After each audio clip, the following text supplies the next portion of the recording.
Perfect Actu, nouveau numéro. Mesdames et messieurs, bienvenue dans cette émission qui va principalement se focaliser sur les tractations de Luanda. Félix Tshisekedi venait d'effectuer 2 voyages en Angola où il a échangé avec son homologue angolais. Les dialogues politiques en gestation, la classe politique invitée à débattre des questions congolaises, la classe politique invitée à passer en revue les différents problèmes qui rongent la République démocratique du Congo. Est-ce finalement la voie idéale pour pouvoir mettre fin à l'insécurité, mais aussi à d'autres problèmes qui secouent le pays? On va en parler dans cette émission. Des invitations sont lancées à l'endroit de quelques formations politiques, à l'endroit de quelques personnalités politiques également. La CENCO et l'ECC, leur médiation est-elle renvoyée au calendrier grec? C'est des questions qui taraudent l'imaginaire des Congolais. La femme d'Emmanuel Ramazani Shadari a aussi pris parole sur la place publique pour évoquer la situation de son mari. Quelle était l'opportunité de cette communication?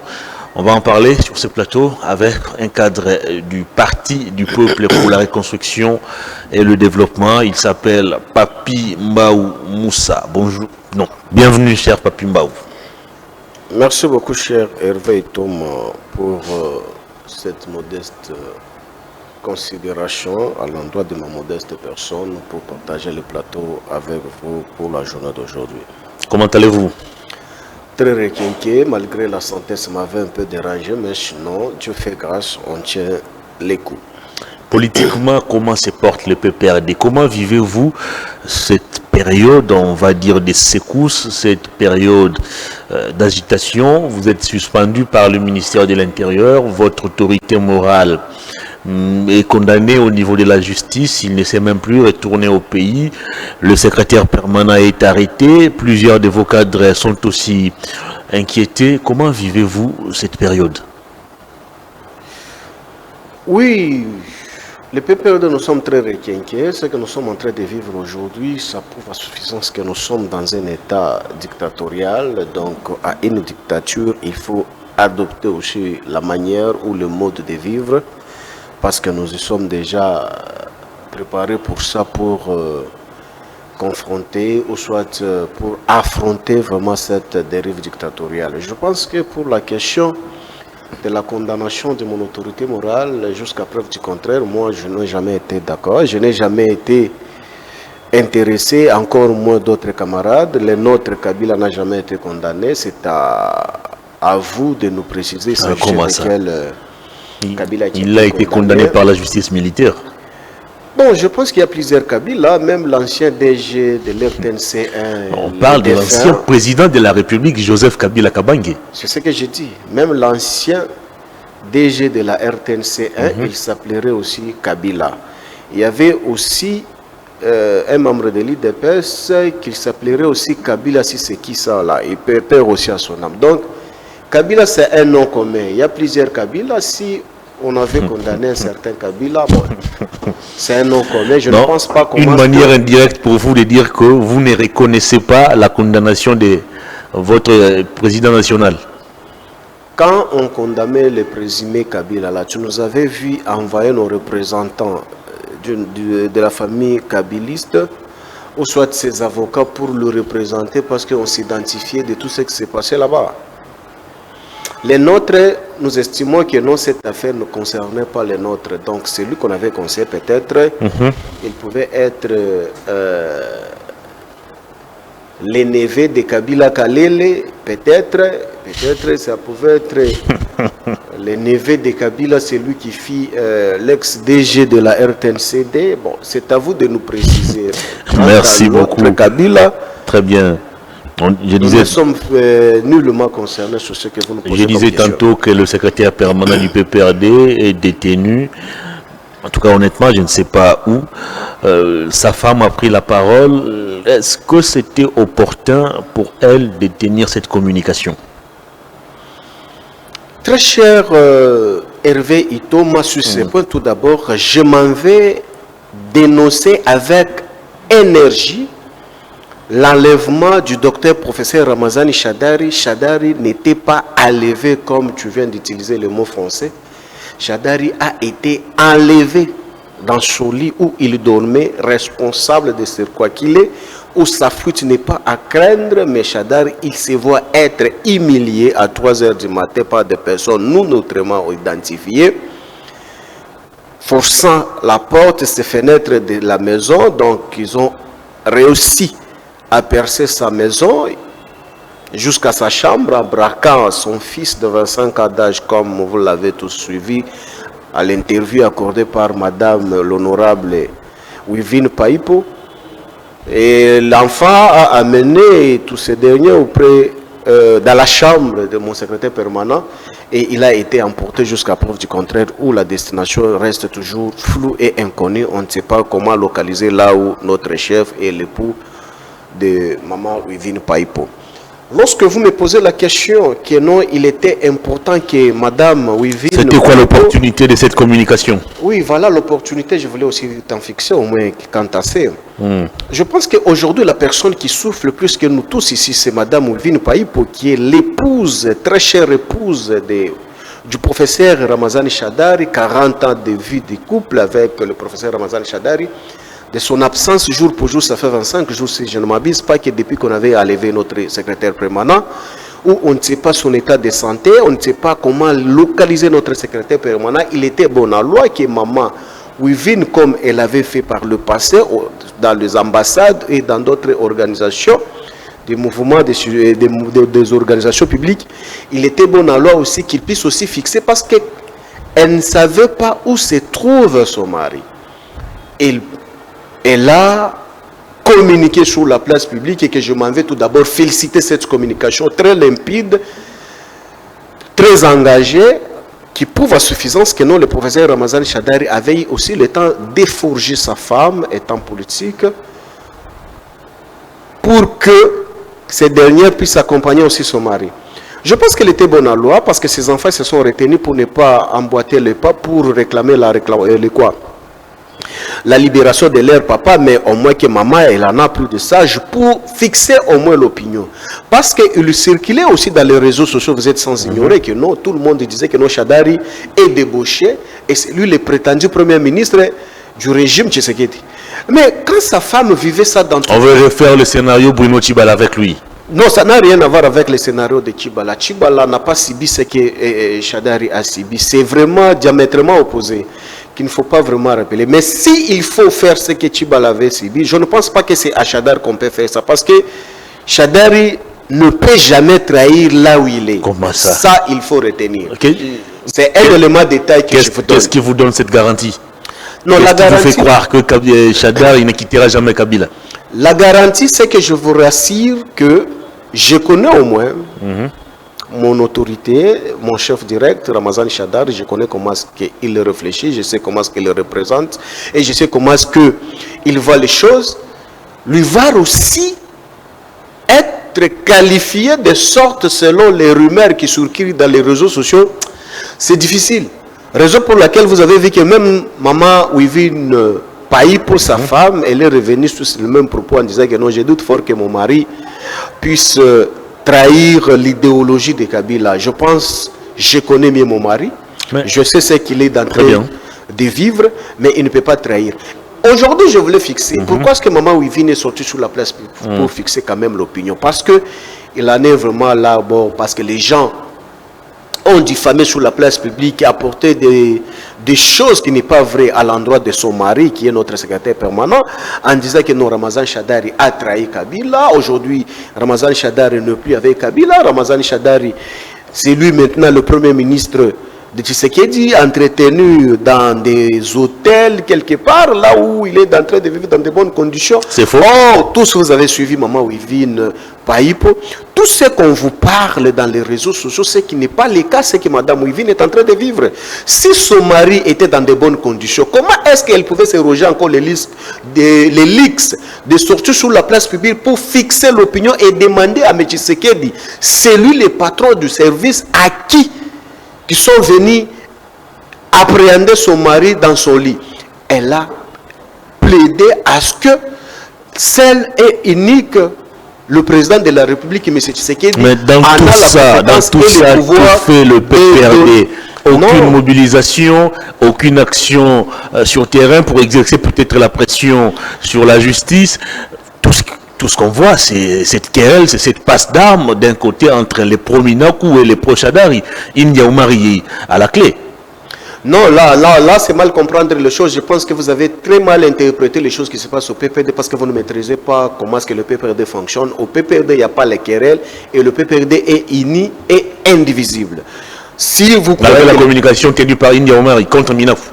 Bon, je pense que la portée que India a apportée sur la place publique, la plupart des hommes n'ont pas pu comprendre le message qu'a porté mon camarade. C'était quoi le message? Bon, je pense qu'il est vraiment très ouvert. Vous pouvez les inviter encore pour la deuxième fois. Il peut encore apporter son éclairage sur ses propos. Je pense que pour que moi, que j'entre encore pour interpréter ce qui ne vient pas de ma tête, étant un démocrate, mon aîné, c'est aussi un démocrate, comme nous sommes les démocrates. Il a analysé, il a émis ses voeux. Moi, je pense que il faut l'inviter encore à la prochaine pour vous expliquer. Très bien. Je voulais expliquer sur la question que tu viens de me poser, car ça concerne l'organisation des activités sur la place publique. Qu'est-ce que vous faites finalement? C'est un silence radio qui s'observe du côté du PPRD. C'est vous qui constatez que non, il y a le silence radio. Excepté le communiqué qui dénonçait l'arrestation ou l'enlèvement, d'après vous, d'Emmanuel Ramazani Shadari, plus rien n'a été fait. Tu voulais qu'on fasse quoi? Qu'on brûle les transcorps? Ou soit qu'on casse encore peu de caméras qui nous étaient restées ici? Casser les caméras où? Sur la place publique. Tu veux qu'on se mette dans ces jeux-là? Ou soit tu veux quoi? Qu'on sorte sur la place publique, on commence à insulter, mais c'est ce qui dit comme fut le cas hier avec l'UDPS sans fabrique politique. Nous sommes les avertis. Nous avions eu à gérer le pays ici pendant 18 ans. Nous connaissons les rouages sécuritaires et administratifs. Donc, lorsqu'on est en train d'agir sur la place publique, ne nous amenez pas sous le même botte de l'IDPS pour agir comme IDPS. Parce que l'IDPS n'est pas égal à PPRD. Le PPRD, il est le PPRD. L'IDPS est IDPS. Si vous voulez nous faire habituer sur les actes barbares de l'IDPS, vous attendrez longtemps, on n'aura jamais le temps de poser ces actes sur la place publique. Ici, nous sommes en train de dénoncer cet enlèvement du professeur Ramazan Shadar, aujourd'hui considéré comme l'otage du régime Tshisekedi. Parce qu'un otage, c'est la manière dont on a appréhendé Ramazan Shadar dans sa chambre. C'est comme ça on prend les otages politiques. Très bien. Aujourd'hui, il est considéré comme l'otage politique du régime. Pourquoi est-ce qu'on dit ça? Jour pour jour, ça fait 25 jours où on ne connaît pas, on ne sait pas comment est-ce qu'il évolue. Il était aussi à bon aloi que sa femme puisse aussi fixer. Parce que sur la place publique, il circule des choses que son mari a trahi. Son mari est en train de travailler avec Tshisekedi. Comment se fait-il que son mari peut travailler avec Tshisekedi? Aussi longtemps, elle-même, elle est nullement informée de tout ce qui se passe avec son homme. Elle cherche à comprendre de son homme. Il vit où? Comment est-ce qu'il mange? Il fait quoi? Tout, elle est déconnectée complètement. Il était bon alors à ce que Madame Wivine Païpo qu'elle essaie un peu de fixer là-haut. Parce qu'on disait que non, voilà, elle ne parle plus parce qu'elle a trouvé gain de cause son mari bien entretenir là où il est, raison pour laquelle vous avez vu que même ses enfants et sa femme, ils n'arrivent plus à parler sur la place publique. Il était bon alors de leur fixer que tout ce que vous êtes en train de parler, vous n'êtes pas informé, vous êtes ignorant. Voilà la vraie version. J'en félicite encore une fois de plus les courageux, les bravoures qu'a Madame Wivine Païpo, qu'il a fixé le monde entier. Aujourd'hui, tout le monde sait comprendre où se trouve Ramazani Shadari, qu'est-ce qui se passe avec lui. Aujourd'hui, mettant la responsabilité à la tête du président de la République Tshisekedi, c'est lui qui est le garant de la nation. Et aujourd'hui, même les lettres que nous avions eu tout savoir dans l'émission de Madame Wivine, qu'elle a brandi sur la place publique et qu'elle avait saisi officiellement M. Tshisekedi, pour que M. Tshisekedi qu'il est vraiment informé de ce qui se passe avec son mari. Mais fort malheureusement, cette lettre reste une lettre morte. Maman Wivine Païpo n'a pas eu la réponse. Merci beaucoup. Vous avez vu aussi, Maman Wivine a écrit au service de sécurité, encore moins au Parlement, afin que le service de l'État puisse prendre en charge et inquiéter, voir à quoi on reproche Ramazan Shadar. Donc cela veut dire que c'était une responsabilité qu'on a mis l'État congolais vis-à-vis de la responsabilité ou l'état de santé de Ramazani Shadari. Au cas où il arrivait quelque chose contre le secrétaire permanent, cette alerte que Mme Wivine Païpo a mis sur la place publique avec les documents à l'appui, nous y reviendrons avec charge. Parce qu'aujourd'hui, la responsabilité de M. Tshisekedi est mise en charge, est mise en exergue pour que le professeur Ramazan Shadari soit libéré. Pourquoi est-ce qu'on va continuer à garder M. Ramazan Shadari aussi longtemps? Ni procès, ni quoi.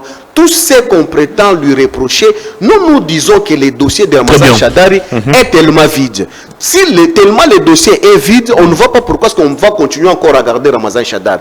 Ce que nous exigeons et ce que nous demandons sans condition, sans délai, c'est de libérer Ramazan Shadari, qui retrouve sa famille et sa famille politique pour continuer à planifier comment est-ce qu'il faut gérer le pays. Parce que son travail, c'est un enseignant, politique de circuit depuis sa jeunesse. Je ne pense pas comment est-ce qu'on peut penser une fois que nos Shadari peut comploter contre la République démocratique du Congo. Merci si beaucoup. Aujourd'hui Ramazan Shadari avait comploté contre la République démocratique du Congo, il est à bonne loi aussi que non, le régime puisse prendre ces éléments acquis, les éléments auxquels que Ramazan Shadari avait comploté pour déstabiliser le régime. Vous invite aussi vous les journalistes, enfin de vous présenter Ramazan Shadari et les éléments palpables pour que l'opinion soit fixée. Gardez Ramazan Shadari pendant 20 quelques jours dans un état démocratique. Je pense que c'est une violation grave. Très bien. Le dialogue tant réclamé par l'opposition et par vous de la résistance va finalement avoir lieu. La médiation, visiblement, serait confiée au président angolais Joao Lourenço, qui a reçu 2 fois le président de la République au cours d'une même semaine. L'agenda pratiquement est déjà élaboré. Quelle est la position du PPRD à ces jours? Est-ce que vous êtes partant? Êtes-vous prêt à accepter le dialogue que vous avez même revendiqué ou réclamé lors de la dernière sortie médiatique de votre autorité morale? Non, très cher Hervé Thomas, nous, on ne se contredit jamais, ou soit on ne peut pas se dédire sur la place publique lorsqu'on présente le fait, soit lorsqu'on présente notre position reste inchangée, sauf s'il y a l'évolution, c'est ce qui peut faire l'objet d'existence d'une évolution que vous n'avez jamais constaté que ça puisse apparaître.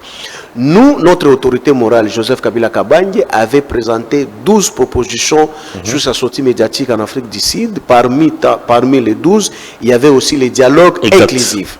Cet dialogue inclusif, il y avait aussi les caractères qui étaient affichés sur cette proposition. Donc, c'est le dialogue au format de 5 ans et ECC. Mais pourquoi vous insistez sur la médiation 5 et CC? Mais aujourd'hui, vous risquez de donner raison au pouvoir en place et principalement à Jean-Pierre Bemba, qui avait révélé sur la place publique que la 5O et l'ECC avaient un agenda caché, un agenda qui préparerait l'après Félix Tshisekedi.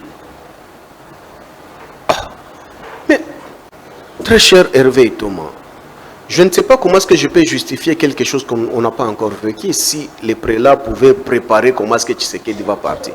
Qui a fait de Tshisekedi un président à vie?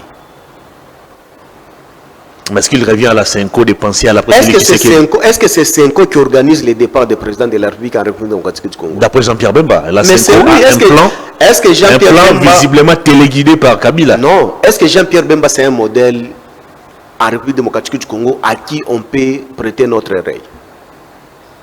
Est-ce que c'est un homme crédible?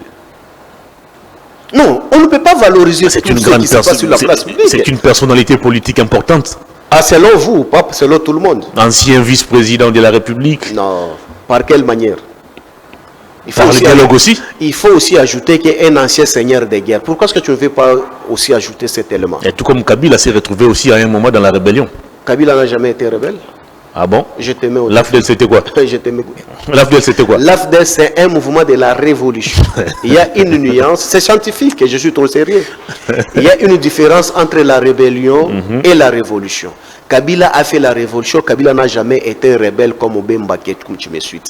Ici, pourquoi est-ce que nous parlons sur les formats 5O et CC, la médiation 5O et CC? Nous en avons de l'expérience. Avec 18 ans, nous avons vu tous comment est-ce que les 5O avaient organisé certaines choses pour donner la paix. Aujourd'hui, c'est les prélats qui sont au milieu du village, parce que ce sont des pères spirituels. Au milieu du village pour vous de l'opposition, pas pour le pouvoir. Mais donc, qui accuse ces deux confessions religieuses de manigancer contre... merci beaucoup. Donc cela veut dire que hier, quand 5O nous mettait la pression là, en soutenant l'opposition là. Donc nous aussi, on pouvait toujours se mettre sur des mêmes bottes pour dire que non, Senko et laisser jouer dans les comptes ou soit la carte de l'opposition où Tshisekedi était membre sous les bois. Dites-nous ça. Ça a changé en quoi? Parce que c'est même organisation jusqu'à preuve du contraire. C'est des mêmes personnes aussi. Ça a changé en quoi? Mais comment se fait-il que vous pouvez nous amener? Tshisekedi a commencé avec une médiation où Togo pouvait nous réunir. Vous vous souvenez? Qu'il est allé... Il a été reçu aussi, je crois, hier par le président togolais. Il est allé chercher les Togolais pour organiser quand même ce dialogue, que le Togo soit le médiateur et qu'il soit le médiateur de cette fameux dialogue. Mais il faut aussi nous expliquer aussi les Congolais, comment on peut quitter des Togo à l'Angola? Qu'est-ce qui a changé? Et qui organise? Bon, premièrement, ce qu'il faut retenir, c'est quoi? Tshisekedi, c'est la partie prenante au conflit. Comment se fait-il qu'un problème peut donner une solution à un autre problème? Non, mais il a été clair dans ses propos par le passé. Il avait dit que le dialogue ne sera convoqué que sur son initiative. Mais c'est ce que ça ne passera pas. Lui, c'est un problème. Comment est-ce qu'un problème peut résoudre encore un autre problème? En quoi Félix Tshisekedi est un problème? Mais la crise aujourd'hui est orchestrée par qui? Ah bon? Mais qui gère le pays? Mais s'il y avait une gestion saine ou une gestion propre, est-ce que peut-on parler aujourd'hui de ce que nous sommes en train de vivre aujourd'hui? Non. Aujourd'hui, ce n'est pas que nous sommes les écoliers, qu'aujourd'hui, Tshisekedi peut nous réunir tous dans une salle là où il est en train d'enseigner, nous prêcher qu'est-ce que lui veut pour qu'on accompagne sa vision. C'est lui le président de la République. Son mandat court encore jusqu'en 2028. Nous ne sommes pas pressés. Nous ne sommes pas pressés et on n'exige pas forcément que non, il doit le faire seulement aujourd'hui. Vous exigez le dialogue. Alors non, oui. Quand on exige le dialogue, c'est par rapport à l'état où se trouve le pays aujourd'hui. Mais ce dialogue n'exclut pas la tenue des élections en 2028. Donc toi, dans ta tête, tu crois que non, aujourd'hui là, on se prépare pour qu'il y ait dialogue enfin de ne pas organiser les élections en 2028. S'il faut faire marche arrière, vous avez fait aussi face, votre régime par le passé avait fait face à la rébellion, à l'agression. Mais l'opposition de l'époque n'avait pas demandé le dialogue. Pourquoi à ce jour... Qui a dit que l'opposition n'avait pas demandé le dialogue? Mais, attends, en 2012, 2000... Mais Kodjo était venu faire quoi ici? Kodjo est venu quand Kabila, son mandat commençait à toucher à sa fin. Mais qui a nous a dit clairement que le pays n'avait pas de moyens pour financer la tenue des élections. Non, il ne faut pas déformer les choses. Comment ça? À la Senko tout d'abord, il n'y a jamais eu une organisation de dialogue avec les Congolais entre nous. Ce qui avait fait qu'il y avait le gouvernement d'union nationale. Ça venait d'où? Mais justement parce que Kabila, son mandat était arrivé à la fin, le pays n'avait plus de moyens, on n'avait pas de moyens pour financer la tenue des élections. Ah, non. Est-ce qu'aujourd'hui, êtes-vous sûr et certain que Tshisekedi n'est pas fait mandat? Comment ça, son mandat court encore? Mais oui, le mandat de Kabila ne courait pas. 2 ans. Quand on avait fait ce dialogue-là, le mandat de Kabila ne courait pas.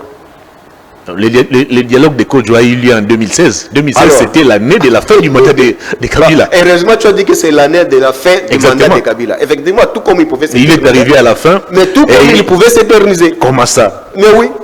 Tout comme il pouvait s'éterniser. Comment pouvait-il s'éterniser alors que la Constitution ne lui permettait pas d'aller au-delà de 5 ans? Ah, merci beaucoup de m'avoir posé cette question. Mais donne-moi maintenant un article de la Constitution qui dit à M. Tshisekedi que non, lorsqu'on est en train de nous agresser à l'Est, son mandat a été suspendu.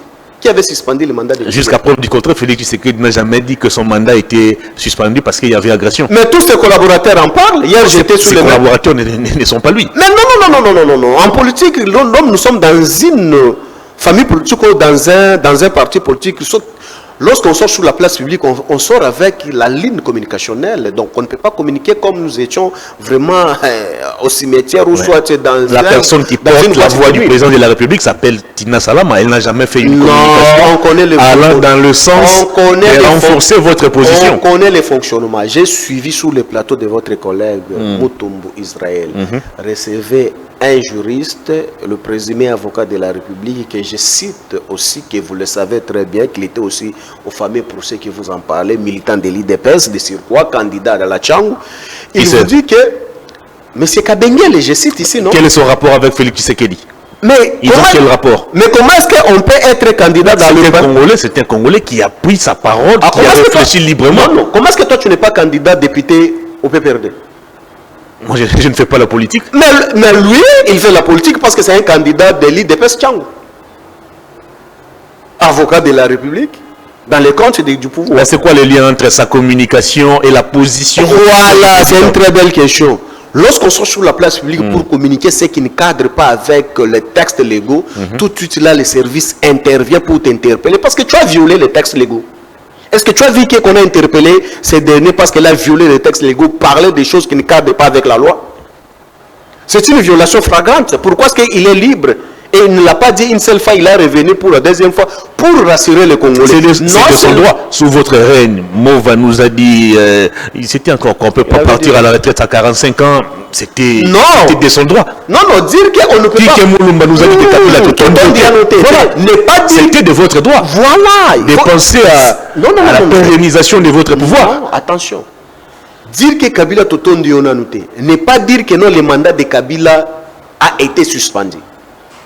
Attention, ici on vous parle de la suspension du mandat de M. Kabila Totondi, n'est-ce pas une manière de dire que, Monsieur le Président, votre mandat peut désormais être illimité? Non, illimité, maintenant il faut donner la procédure. Qu'est-ce qu'il va se procéder pour que Kabila continue à... Sur votre reine, ni Kinki ni Movani nous avait donné la procédure. Mais ce n'était pas leur ambition. Comment est-ce qu'ils pouvaient vous donner? Ici, ils sont clairs. En 2028, il n'y aura pas les élections parce que le mandat de Tshisekedi a été suspendu. Ils sont clairs. Ils n'ont pas voilé leur face. Ils vous disent directement que non, le mandat de Tshisekedi a été suspendu lorsque Nanga a pris Bunagana. Or, Bunagana, Nanga n'était pas, ce n'était pas même Nanga. M23 a pris Bunagana, c'était au premier mandat de Tshisekedi. Parce que jour pour jour, ça fait 4 ans déjà que Bunagana est occupé par ces gens. Mais ils vous disent déjà que non, le mandat de Tshisekedi a été suspendu depuis qu'on avait pris l'Est de la République. Jour pour jour, ça fait 4 ans. Maintenant, les 4 ans là, cela veut dire que le premier mandat de Tshisekedi avait utilisé qu'une année, on avait gardé encore ces 4 ans pour le premier mandat. Et le deuxième mandat, les 2 ou 3 ans qu'il est en train déjà de consommer ici, touchant l'argent de la République, déplaçant au fait de la République. La suspension là est basée sur quel principe de droit? Jusqu'à preuve contraire, je n'arrive pas à cerner le problème ou votre problème sur la communication de cet avocat. C'est un Congolais qui a réfléchi librement. Non, attention. La loi nous garantit la liberté d'expression, la liberté de penser. Voilà. Cette liberté d'expression, lorsqu'on vient analyser scientifiquement avec les soubassements juridiques qui ne fâchent pas les textes légaux, c'est tout à fait logique.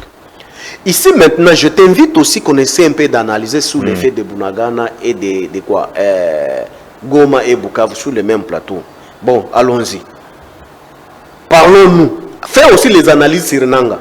Parce que tu es Congolais. La liberté d'expression est abordée et est garantie en République démocratique du Congo. Bon, fais maintenant les analyses sur Nanga. Ah, vous me demandez à moi de faire des... Oui, fais les analyses sur Nanga. Tu es Congolais de père et de mère. Malheureusement, dans le menu de cette émission, on n'a pas prévu de parler de Corneille Nanga. Oh, c'était prévu de parler de quoi? Dialogue. Nanga n'est pas partie prenante au dialogue. Bon, parle maintenant de lui parce qu'il est aussi partie prenante au dialogue. Revenez sur ma question. Non, quelle est votre position? Non. C'est pour te dire que non, lorsque tu sors sur la place publique pour dire que non, il est Congolais, il a le droit de réfléchir ainsi. Non, ça ne passe pas. Comment ça? Quand on réfléchit sur la place publique, c'est conformément aux principes et aux règles et à la loi. Parce qu'on ne peut pas sortir sur la place publique pour réfléchir comme si nous étions dans une jungle où on ne peut pas te contrôler. Donc cela veut dire que les services de l'État n'existent plus.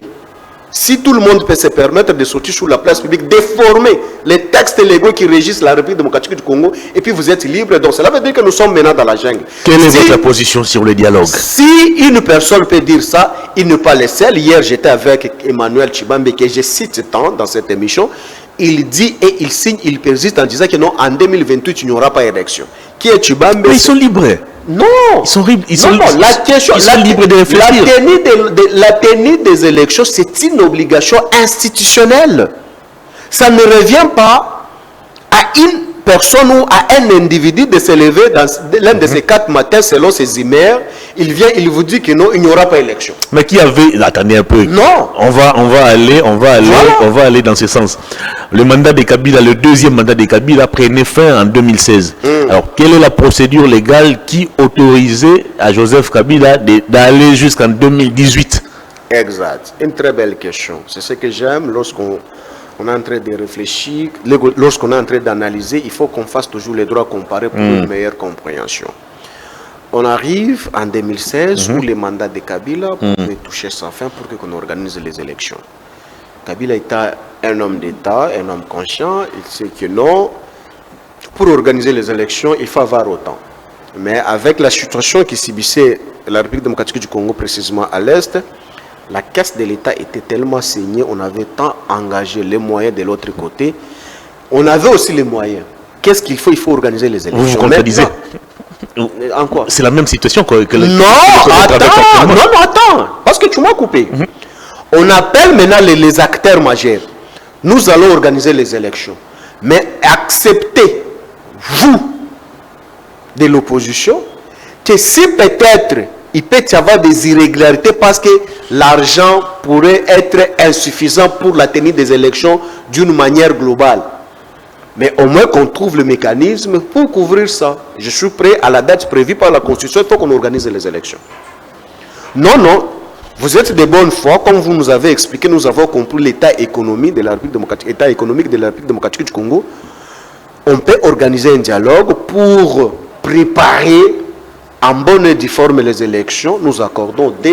Qui vous avait proposé le tous dialogue? Tous les Congolais autour de la table, l'opposition, la société civile et tout. Le dialogue de l'époque n'était pas une initiative de Kabila lui-même. Oh, va te renseigner à Asenko. Va te renseigner. Et tout le monde autour de la table, on a dégagé que non. Nous allons maintenant se focaliser. Première ministre, vous avez l'objectif. Bon, nous allons créer le gouvernement d'union nationale. Cet gouvernement a seul objectif de réunir les moyens pour organiser les élections. Qu'est-ce qu'il faut? Il faut se retrouver tous autour de la table. Il faut qu'il y ait le gouvernement d'union nationale. Le gouvernement, on a nommé le premier ministre, on a nommé le ministre. Le travail qui était le travail focus, c'était réunir les moyens pour organiser les élections. Effectivement, pour les 2 ans accordés pour tous les Congolais, et partout en République démocratique du Congo, la tenue des élections a eu lieu en 2018-2019. C'était le respect après accord inclusif de tous les Congolais, des tendances confondues autour de la table. Ça, on ne peut pas confondre ça avec Tshisekedi. Nous, quand on demandait ce dialogue-là, et d'ailleurs le dialogue, nous, on n'exigeait pas qu'il y ait toujours dialogue pour nous de partager les postes. Non, le dialogue, c'est pour dissiper les malentendus et expliquer les Congolais ce qui marche, ce qui ne marche pas, en fait de nous réunir pour mettre l'ordre et remettre la sécurité. Mais aujourd'hui, dites-moi maintenant, si Tshisekedi va organiser les élections au format voulu par lui, quelle serait la solution? Non, pas au format voulu par lui. Par lui. Les élections s'organisent en fonction de la loi. Mais non, voilà, tu me rejoins maintenant que les élections sont organisées. C'est une obligation institutionnelle, comme je t'avais dit dans l'entame de l'émission. Tu me rejoins. Mais ici, quand tu me parlais que non, Tshisekedi estime que non, il y aura dialogue, mais selon les formats voulus par l'individu ou la personne de Tshisekedi.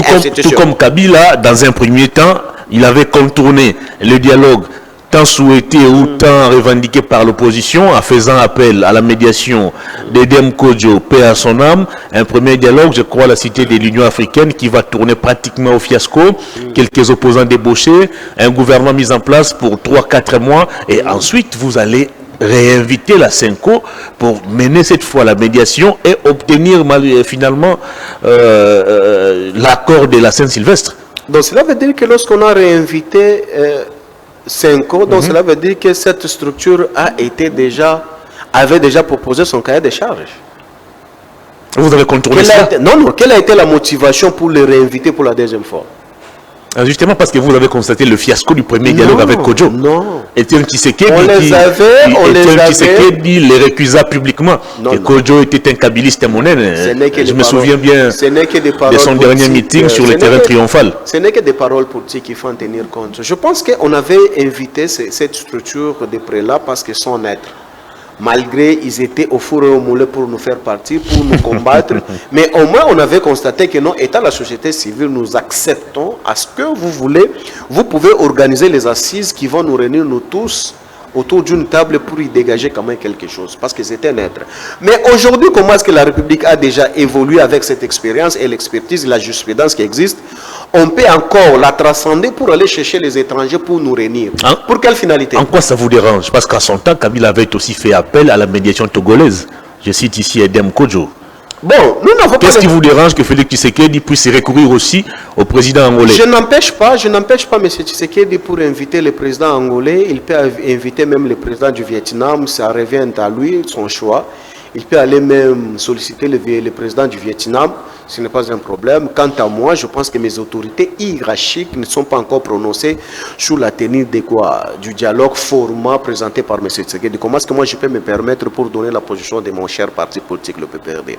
La discipline m'exige que je puisse être vraiment sobre sur cette affaire parce que l'hierarchie ne s'est pas encore prononcée. Si l'hierarchie va se prononcer, on reviendra avec force sur votre plateau ici pour vous expliquer quoi ce que nous sommes en train de penser et qu'est-ce qu'on va s'y mettre. Mais pour le dialogue, c'est la seule solution que Tshisekedi peut s'en sortir pour donner quand même la paix en République démocratique du Congo. Aujourd'hui, moi, je me répète de ce que mon autorité morale avait mis sur la place publique, sur les formats. Je fais que rappel. Mais aujourd'hui, si ça a évolué, je pense que mes autorités auront le temps de nous fixer et puis nous reviendrons avec force ici pour vous expliquer la position initiale ou la position définitive du PPRD sur la tenue de présumé dialogue. Vous récusez la médiation angolaise. Alors dites-nous, qu'est-ce que la médiation Senko-SCC a de mieux qu'on ne peut pas retrouver dans la médiation angolaise par exemple? Moi, je pense que ici, pour me dire que non, j'ai requise, je te dis, je réitère encore mes propos, je dis que je ne requise pas tant que mes autorités ne se sont pas encore prononcées. J'attends la prononcer, j'attends que mes autorités puissent se prononcer, que cette prononcée me donnera lié, vraiment de réfléchir sur la place publique, sur la matière du dialogue. Mais au moins, dans notre tête, nous savons que non, cet dialogue a été sollicité. Mais dans quel format, c'est là où se pose un problème. Dans les formats voulus par le président de la République, il a été clair. Mais c'est ce que je dis. Si cet format est accepté chez nous ou adopté dans notre famille politique, ça ne dérange pas. On viendra encore ici, on va vous expliquer le pourquoi et quelles seraient nos conditions ou nos conditionnalités pour y participer. Alors, de manière concrète, dites-nous, à voir la situation sur terrain, à voir les déroulements des faits, qu'est-ce qui vous garantit que le dialogue entre acteurs politiques congolais, ces dialogues inclusifs, va régler tous les problèmes qui rongent la République démocratique du Congo? Bon, très cher Hervé, Thomas, je pense que nous en avons de l'expérience pendant 18 ans que nous avions à gérer ce pays ici avec des crises multidimensionnelles que Kabila a fait face jusqu'à ce que nous avions eu vraiment à emporter vraiment une victoire écrasante jusqu'à ce que nous avons légué à M. Tshisekedi 145 territoires, ce qui n'est pas le cas aujourd'hui. Parce que la crise est multidimensionnelle. Donc, le multidimensionnel, cela veut dire que en même temps, c'est une crise sécuritaire, en même temps, c'est une crise politique, en même temps, c'est une crise de confiance. Maintenant, comment résoudre cela s'il n'y a pas les acteurs? C'est les acteurs qui peuvent être au four et au moulin pour dissiper cette incompréhension, ou soit cette crise de confiance, ou soit cette crise sécuritaire. Parce que d'où vient la crise sécuritaire? C'est par rapport aux frustrations de la gestion de la vision politique qui peut-être qui n'était pas bonne, raison pour laquelle vous avez constaté que tant d'autres personnes peut-être ils n'ont pas pu supporter cette façon de faire les choses, ils se sont retrouvés là où ils sont aujourd'hui. Maintenant, pour couper cette hémorragie, qu'est-ce qu'il faut faire? Il faut utiliser toujours les mêmes méthodes qui a fait en sorte que ces derniers soient déséquilibrés ou soit énervés ou frustrés, se retirer pour aller prendre les armes pour venir nous attaquer par la suite. Moi, je pense qu'il faut tout d'abord le faire venir autour de la table, discuter, expliquer. C'est ça aussi la manière diplomatique de faire les choses. Ce n'est pas seulement la diplomatie externe, ça peut se faire aussi d'une manière interne. Aujourd'hui, je pense que les acteurs, c'est un facteur principal à qui il faut se reposer pour que les acteurs donnent le meilleur d'eux. Par exemple, je peux te donner un exemple aujourd'hui. Vous avez un membre du gouvernement qui sont tout autour de M. Tshisekedi, comme de Moïndo Zangé, de Bitakwira, de tout consort que vous, tous les machins que vous pouvez en citer tant d'autres. Ils sont à l'est de la République avec certains groupes de jeunes qu'on appelle les patriotes, les Wazalendo, bien armés. Et les armes leur avaient été dotées par le gouvernement d'une manière officielle, mais ce sont des choses incontrôlées. Vous vous imaginez aujourd'hui, ces groupes-là ou ces milices-là, qui les entretenait, qui leur donne les instructions? C'est leur chef représentant ici à Kinshasa. Mais s'il y a un problème, il y a une crise de confiance qui crée une crise sécuritaire, comment résoudre ce problème-là sans pourtant passer par l'acteur, par exemple, qui est Moïndo Zangé, avec ces poulains qui sont à l'est de la République? Donc, il y a possibilité, la probabilité, soit l'État exerce sa force étant Léviathan pour anéantir ou détruire des forces, ou carrément il faut passer par la négociation. Mais s'il faut passer par la négociation, ils sont toujours représentés. Qui les représente? Donc ils ont leurs représentants et leurs responsables à qui ils reçoivent les instructions. C'est la raison pour laquelle vous avez constaté avec moi que s'il faut trouver solution à une crise sécuritaire et à une crise de confiance, il y a toujours cet facteur qui entre en jeu des acteurs majeurs. Ces acteurs-là sont dans des partis politiques et autres mouvements, si bel et bien identifiés. Raison pour laquelle, quand vous me posez la question, comment est-ce qu'après dialoguer, ça peut donner une solution à l'Est de la République, ou soit à une crise? C'est parce que les acteurs-là, ils ont les intérêts ici et ils ont les intérêts là-bas. C'est ça le problème. Il faut maintenant les réunir autour d'une table et les faire comprendre comment est-ce qu'il faut dissiper cette malentendu pour qu'il y ait une seule compréhension qui peut nous amener dans une direction bien définie. Très bien. Un problème qui vient de nouveau de s'ajouter, c'est Kagame qui dit clairement que lors de la conférence de Berlin, au moment de la répartition des frontières, les grands Kivu, c'est des terres rwandaises, et lui, son combat, c'est pour récupérer ces différentes terres. Vous avez Museveni qui revendique par exemple la propriété de la province de l'Ituri. Alors, s'il faut réfléchir et analyser les différentes communications tenues par ces deux personnalités, pensez-vous qu'à ce jour, les dialogues soient toujours opportuns? Ces dialogues entre Congolais, alors que nos agresseurs, eux, parlent des notaires. Non, écoutez, c'est très important ce dialogue. Tu sais, pour balkaniser le pays, il y a un élément qui est entragé, c'est la population. Cette population doit être unie pour qu'il n'y ait pas de balkanisation. Donc la balkanisation est favorisée par la division de la population. Lorsque la population est divisée, cette division appelle directement cette balkanisation. Raison pour laquelle ce dialogue, elle est tellement attendu, vraiment une exigence à ce que tous les Congolais se retrouvent dans la même direction. Vous vous imaginez aujourd'hui, nous sommes en discordance avec la population de l'Est de la République. Ils trouvent que nous, Kinshasa, c'est vraiment une bombe pour nous. Ou soit c'est quelque chose que nous, la population de l'Est, on ne peut pas se retrouver. C'est déjà un problème. Lorsque l'adversaire viendra leur proposer l'offre qu'il faut le mettre à l'aise, ils vont mordre. Maintenant, qu'est-ce qu'il faut? Il faut à tout prix tout d'abord.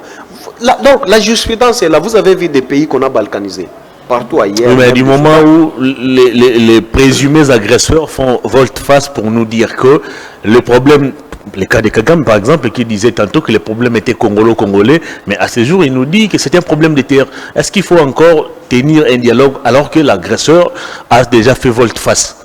Mais non, c'est normal. Kagame, il peut dire ça, il n'engage pas tous les Congolais, il n'engage pas les Congolais. Nous sommes la République démocratique du Congo. Kagame, il est le président de la République du Rwanda. Il estime que les grands Kivu seraient des terres appartenant au Rwanda. Non, ça c'est un rêve. Il peut continuer à rêver, c'est son droit le plus légitime de rêver. Mais si Kagame nous a défié de sorte, tu sais qu'il a dit quoi au revanche de ce que Kagame a mis sur la place publique? Nous, la République démocratique du Congo, quelle a été notre réaction vis-à-vis de ce que Kagame a mis sur la place publique? C'est ça le problème. Les détenteurs du pouvoir, ceux qui ont l'impérium, quoi est-ce que vous avez répondu à ces derniers? Parce que Kivu n'a jamais été le pays du Rwanda. C'est depuis quand est-ce que Rwanda peut nous dire ça que non, Kivu est Nord, Kivu est Sud, qui vous appartient au Rwanda? Mais c'est une faiblesse si on peut laisser ça pour que ça parte ainsi. Cette faiblesse ne pouvait jamais nous empêcher aussi même d'ouvrir la bouche pour parler à Kagame. Il a communiqué bonnement, librement, jusque toi, tu es journaliste d'information. La réponse de la République démocratique du Congo serait quoi sur cette affaire de Kagame pour sa sortie médiatique? Nous avions répondu quoi? Question directe au porte-parole du gouvernement. Mais l'essentiel, c'est que ce sont des choses si importantes que la République démocratique du Congo ou le régime de Tshisekedi peut se focaliser pour tonner ou hausser le ton de la République démocratique du Congo. Mais non, là, ils sont calmes. Leur force, c'est venir enlever seulement Ramazan Chadar et des Dounia Kilanga. C'est là où c'est quoi les tout-puissants. Quand Kagame nous insulte, nous humilie partout là-bas en parlant des choses inutiles, là, ils sont calmes, mais ils n'arrivent pas. Museveni et son fils également. Mais oui, ils se prétendent déjà. Déjà, quand vous regardez vers Ituri et autres côtés là-bas, jusqu'à Kisangani, ils se prétendent être comme si c'est chez eux. Donc, ils sont en train de faire des dégâts là-bas. Et à quoi? Donc vous allez vous réveiller, si vous arrivez aussi Angola vers l'espace Grand Bandundu, Angola aussi est en train d'exploiter les diamants qu'on a détectés vers l'espace Grand Bandundu là-bas, d'une manière illicite en disant que non, ce n'est pas la République démocratique du Congo, c'est chez moi en Angola. Vous avez aussi la Zambie vers Tanganyika, il vous dit que non, des terres ici c'est chez moi. Et demain c'est la Tanzanie aussi vers Tanganyika, il vous dira que non, oh, notre limite, vous l'avez déplacée. Donc chacun de nos voisins commence à se jouer de nos frontières. Voilà, donc cela veut dire que vous allez... de notre souveraineté. Voilà, vous allez vous retrouver avec une carte de la République démocratique du Congo très réduite et vous vous rendez compte que vous restez seulement avec Kinshasa. Pas si longtemps à l'Équateur, vous avez vu aussi certaines personnes sortir avec des drapeaux des pays étrangers pour venir implanter à l'Équateur, vous avez vu ça? C'est la République démocratique du Congo, ce n'est pas ailleurs. Quand vous vous focalisez seulement à l'est de la République, je ne veux pas de l'Équateur Centrafrique, vous avez vu certains drapeaux venir d'être implantés à l'Équateur, là où il y avait l'absence de l'État. Vous avez vu, je ne veux pas de la Zambie, Zambie a surgi un mouvement pour nous couper nos terres vers Katanga. Vous avez aussi Museveni, Burundi, Ouganda, ils vous parlent de même. Mais donc aujourd'hui, la République démocratique du Congo, c'est un fait qu'on est en train de sissonner à petit feu. Non. C'est la raison pour laquelle vous avez compris avec moi que non. Dialogue, c'est inévitable. Pour éviter la balkanisation. Ça va régler concrètement quoi? Non, non. Tu sais, la balkanisation est facilitée lorsque la population est divisée. Si la population n'est pas divisée, tu sais que si la population congolaise était divisée... Est-ce que les Congolais sont divisés? Mais écoutez, tu sais l'ennemi, ce qu'il est en train de faire aujourd'hui, c'est quoi? C'est vous faire comprendre comment est-ce que vous devez être divisé. Créer tout d'abord... cette clivage ethnique tribaux pour vous séparer tout d'abord qu'il y ait mes ententes à l'interne. Voilà, lorsque vous êtes divisé, vous ne saurez plus parler le même langage. Raison pour laquelle à chaque fois lorsqu'on interpelle nos collègues ou nos camarades de l'île de pesque, non, vous devez éviter cet esprit tribal en forgeant cet esprit, ça nous divise. Voilà, c'est ce qui est le fruit qui est ennemi tenté de s'en servir pour nous déstabiliser. Les gens ils croient que non, les gens croient que nous sommes en train de passer le temps inutilement. Vu l'expérience et l'expertise, ou soit la jurisprudence même partout ailleurs, dans les pays d'Afrique, regardez là où on a balkanisé le pays, même les Soudan et autres. C'est quand la population est séparée, sur le plan tribal, directement l'ennemi vient, il coupe. Ce qui n'est pas le cas avec nous. Mais non, aujourd'hui nous sommes vraiment très séparés. Quand tu es Swahiliphone, tu es traité outrement. Quand tu es Moulouba, tu es traité outrement. Mais c'est ce que nous vivons aujourd'hui à la République démocratique du Congo. C'est très dangereux. C'est votre analyse à vous? Non, c'est connu sur la place publique, tout le monde en parle, je ne suis pas le seul. C'est très dangereux, c'est quelque chose qu'il faut éviter à tout prix. C'est là où l'ennemi va s'imposer. C'est là où l'ennemi va s'imposer que voilà, vous, on vous maltraite. Voilà cette tribu, il veut de vous comme ça, il veut vous mater, vous êtes aussi majoritaire, vous avez. Quand on vous pompe cet esprit dans votre tête, vous êtes révolté. Après la révolution, c'est quoi? C'est mener une action. Cette action, c'est quoi? Les profiteurs, il vient, il s'impose, il dit que non, pour vivre mieux, il faut vous séparer définitivement et que ça soit un autre pays, l'autre que ça soit encore un autre pays. Vous êtes divisés. Mais si aujourd'hui déjà Kagame peut se permettre de dire ça sur la place publique, et M. Tshisekedi et son gouvernement... Justement parce que Kagame a avec lui certains Congolais, notamment Joseph Kabila, l'ancien président qui est cité, d'être des mèches avec lui pour détruire le pays, pour déstabiliser les institutions. Bon, moi je pense que jusqu'à preuve du contraire, tous ces Congolais-là qui se mettent sur la place publique pour apporter des fausses accusations à l'endroit de Joseph Kabila Kabange. Ils n'ont jamais prouvé la moindre preuve pour dire que non, voilà ce que nous reprochons à Kabila, c'était ça. Kabila, c'est le seul patriote. Kabila, c'est un patriote. La personne à qui a sacrifié sa jeunesse, 29 ans d'âge pour laisser 145 territoires à M. Tshisekedi. C'est l'œuvre de Joseph Kabila Kabange. Même la constitution à qui M. Tshisekedi se réfère aujourd'hui pour nommer, pour gérer le pays, c'est l'œuvre de Joseph Kabila Kabange.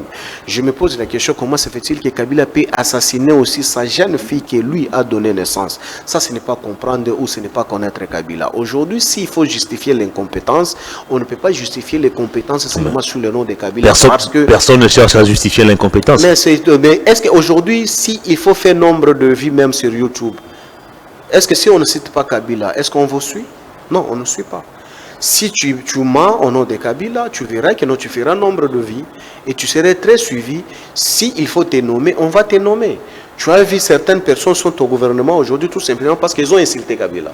Tout simplement parce qu'ils ont diffamé sous l'individu Kabila. Ils sont au gouvernement aujourd'hui. C'est pour dire que Kabila c'est un faiseur des rois, même si il est dans l'opposition, c'est un faiseur des rois, même au cours... Quel est ce Congolais qui a été nommé au gouvernement parce qu'il avait vilipendé Kabila? Je te donne un exemple. Eliezer Ntambwe. Il était là... Vous aimez trop les citer. Mais non, j'explique, ce sont les faits. Chaque jour, il était là sur son plateau, colportant les mensonges à l'endroit de Joseph Kabila Kabange.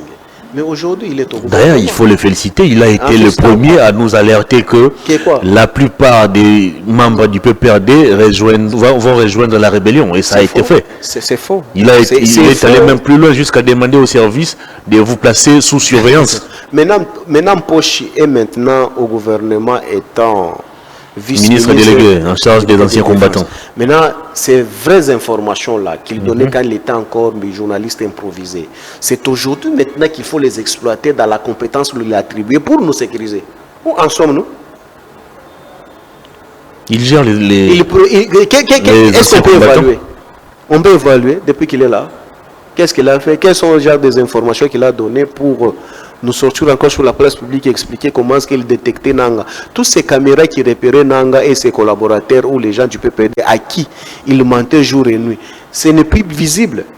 Je pense que cher Hervé, ça c'est une immoralité qu'il faut. Tu as vu aussi celle qui est au ministère de la Jeunesse. C'est juste après voir son père, sa mère s'acharner à Joseph Kabila Kabange. Mais c'est quoi les rapports entre la communication, les propos de ses parents et elle comme congolaise? Mais la récompense de ses parents a donné fruit de naissance à leur fille. Pourquoi on n'a pas cherché à nommer son père ou sa mère directement? Il allait travailler comment?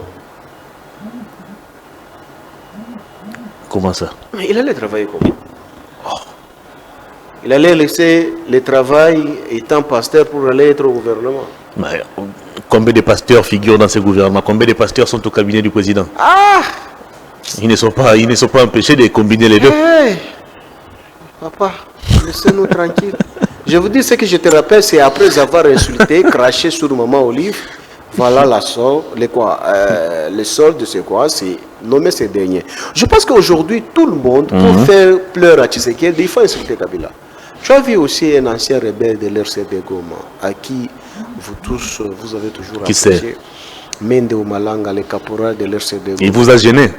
Il va nous gêner encore. C'est un ancien. Il a fait pour lui de révéler au grand jour que Joseph Kabila, sa sécurité à Goma ou Bukavu est assurée par l'armée rwandaise. Non, très cher. Ça vous dérange? Très cher Hervé Thomas. Tu sais, à un certain moment, nous devons quitter cette basse stage, étant les politiques. Vous savez, lorsqu'on sort sur la place publique, lorsqu'il faut apporter quand même une information au profit de la nation, nous devons éviter cette masturbation politique et le mensonge sur la place publique. Si Kabila était sécurisé par l'armée rwandaise, la moindre c'est quoi? La technologie est tellement avancée, trop avancée.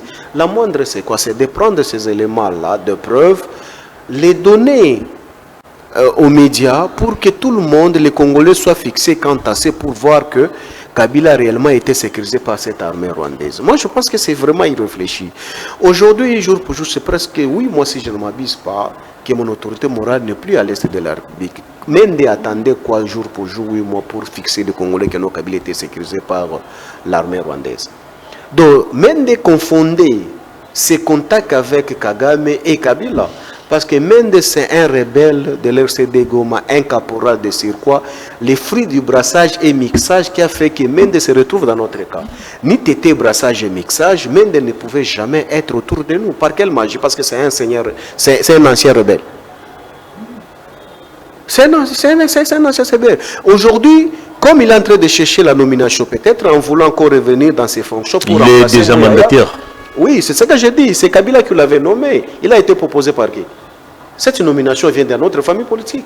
Jusqu'à preuve du contraire, Tshisekedi ne l'a jamais nommé.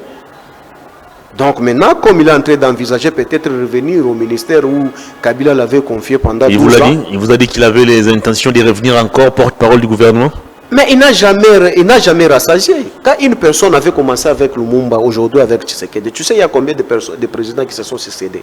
As-tu déjà suivi l'exposé de Ngwanda? L'exposé de Ngwanda, là où il nous renseignait qui est Mende. Mende a trahi tous les présidents qui se sont succédés en République démocratique du Congo. Les derniers présidents, c'était Kabila. En quoi il vous a trahi? Il a estimé, la politique, c'est un monde des intérêts. Il a estimé que c'est vous, il n'y avait plus d'intérêt. Il a décidé de traverser. Il est libre. Mais c'est ça que j'ai dit, cet intérêt que Tshisekedi doit se préparer aussi, que non, cet intérêt va le quitter 2028 ici. Mende serait de l'autre côté, là où le président entra, il viendra en fonction. Mais fort malheureusement pour lui, je doute fort, si nous revenons au pouvoir, Mende n'a pas sa place ici en République. Comment ça? Vous promettez déjà l'exil au... Non, pas exil. Non, pas exil. On ne peut pas le souhaiter en tant que les démocrates. Je dis dans la scène politique. Et par quelle magie vous, les FCC, vous allez encore revenir au pouvoir? Vous avez été vomi par les Congolais en 2018. Ramazani Shadari a échoué à plate couture. Comment comptez-vous encore revenir au pouvoir? Tu vois la lumière que nous sommes en train d'utiliser avec vous ici, dans notre plateau ici. La lumière ici, pour que cet homme qui avait donné naissance à cette lumière ici, il avait échoué plus de 80 fois pour nous donner cette ampoule.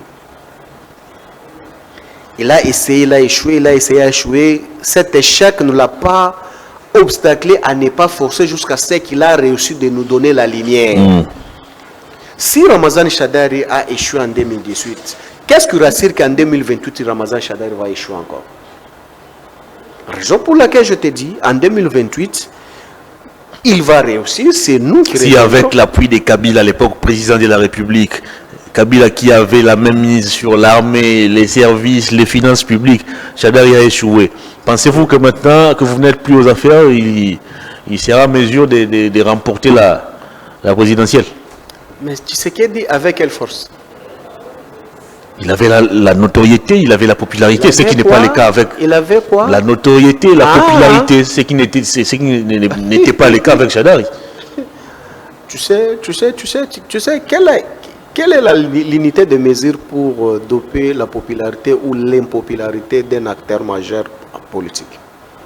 On est tous les deux étaient partis aux élections. La suite, on connaît les résultats. La population a tranché. Le plus populaire a été élu. Je pense que sur cette affaire, on a tant communiqué sur ça, nous avons déjà tourné la page. Je pense que 2028 nous attend. Tshisekedi va prouver sa popularité. Très bien. Tshisekedi était populaire. On va terminer l'émission. Tshisekedi était populaire. En 2023, pourquoi est-ce que Tshisekedi devait organiser les élections pendant 7 jours? Et partout ailleurs, il n'a pas pu même aller pour faire campagne. C'est la CENI qui organise les élections. Le gouvernement ne fait que financer. Voilà, merci. Les financer. Voilà, j'aime vraiment la manière de réfléchir. Donc cela veut dire qu'à l'époque, au moins, de Kabila, comment se fait-il que c'est Kabila qui avait organisé les élections? Qui a dit ça? C'est vous qui nous disiez comment ça? Maintenant, c'est la CENI qui organise. Pour Kabila, c'est Kabila qui avait organisé. Exactement. Exactement, c'est Kabila. Ce n'est pas ça. Le gouvernement finance la tenue des élections.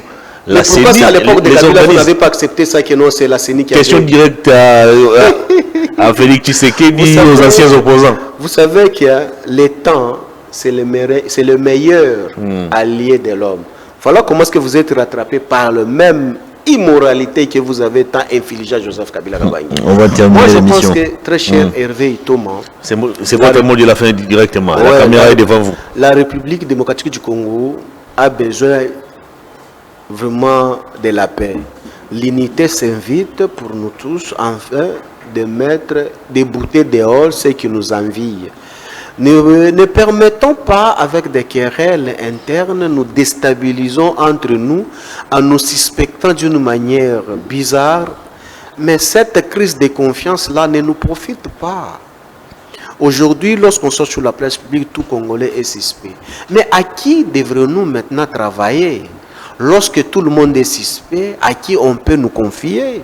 Je pense qu'aujourd'hui, tout d'abord, il faut rétablir tout d'abord cette confiance, cette crise de confiance doit être dissipée, afin de nous donner quand même cet éclairage. Ce que je suis en train de dénoncer aujourd'hui, cher Hervé Itoma, Ramazani Shadari, il est victime du régime de Tshisekedi.